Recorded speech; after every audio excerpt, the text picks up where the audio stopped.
Well, I've always felt that you should give something back if you can. I was really fortunate when I started coaching. I had great mentors people who took time and spoke to me or took the coaching, and when I was in Scotland at the time.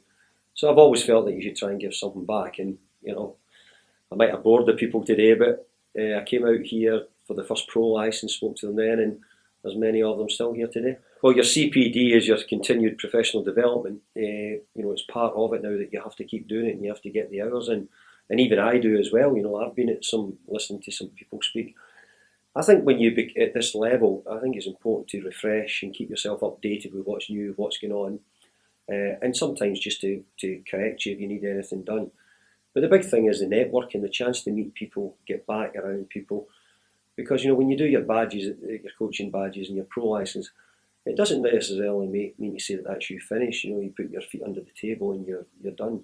I think you still have to look to go out there and find what's happening new and hearing what's going on. And because of the way football's developing, it's moving very fast. Whether it be the media, whether it be the sports science part of it, whether it be the technical side of football, the changes that are coming into youth development and how we see it going.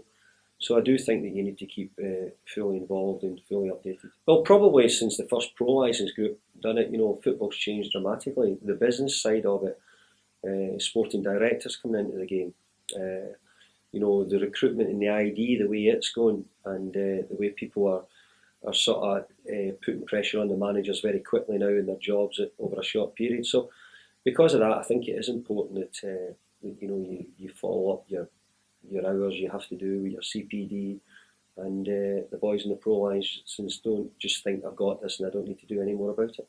And unfortunately, there's too many coaches who have not got jobs. So what we need to do is help the coaches to, when they do get the jobs, how to deal with the owners, how to deal with the board, how to help them with the team selection and how it goes about the recruitment, how they deal with the supporters and the media. So there's so many different aspects that coaches need to understand and be good at. And it's not just a one thing job here that you pick the team and that's how it works. There's many more strands to it, and that's what we're giving to the pro licensed coaches, is that they understand that there is so many other parts of the job now. I definitely would encourage people to go and work abroad. When I went abroad, I wanted it to be something which, I wouldn't say I wanted to be the first, because there's many, many more before me gone, but I wanted it to be something new. We tend to be importing lots of coaches and managers from other countries, so why should we not try and export some as well? And I went with that in mind. I had a great time, a great experience, and something I'll always remember.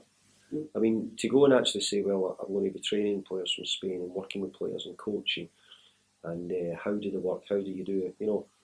Probably if you're an inexperienced coach, it would be a little bit daunting. And it was daunting for me, and I consider myself an experienced coach.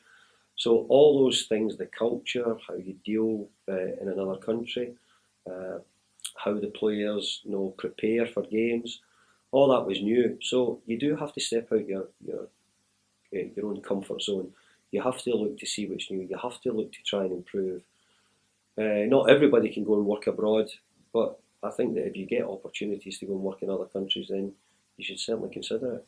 A lot of your basic coaching instincts are the right ones, and everybody who get their B license, their A license as a coach, many of those things are the fundamentals. The organisation, the planning, are so important to any coach. But before you start talking about any other higher level, so I would say to any coaches, your basics will always be the things you fall back to.